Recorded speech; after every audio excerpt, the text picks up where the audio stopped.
আসসালামু আলাইকুম বন্ধুরা, কেমন আছো তোমরা সবাই? আশা করি সবাই ভালো আছো। আলহামদুলিল্লাহ, আল্লাহর রহমতে আমি কলা বাবাও ভালো আছি। ও ভাইরা আমার, বইনেরা তোমার গো কঠিনের 11 নাম্বার ওয়াজে আপনাদেরকে স্বাগতম। আজকেও আমি কলা বাবা চলে আসলাম তোমাদের কানের পর্দা ফাটাইয়া ডাক্তারের কাছে পাঠানোর জন্য। এখনো সময় আছে, দোহাই লাগে কান থেকে হেডফোনটা খুললা পালাও, নয়তো কানের পর্দা ফাইটটা গেলে আমি কলা বাবা দেই না।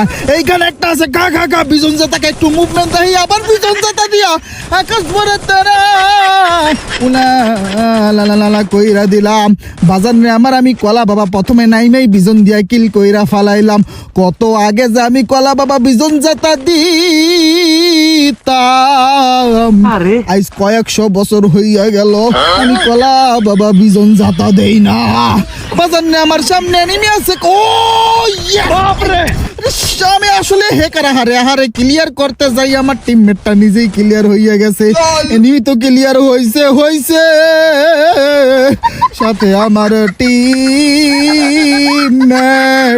ক্লিয়ার হইয়া গেছে।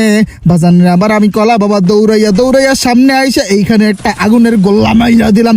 ওইদিকে আমার টিমমেট ডুইকা গেছে, যেমনি হোক এই কিলটা লওয়া লাগবে। কিলটা লইলাম, ওরে বেরেন খাটাই আমি কলা বাবা ক্লিয়ার কইরা দিলাম। এইদিকে আমার অসহায় টিমমেট ডাউন হইয়া পড়ে রয়েছে, পিছন থেকে আমার সামনে তো আমার আর বেরেন খাটাইয়া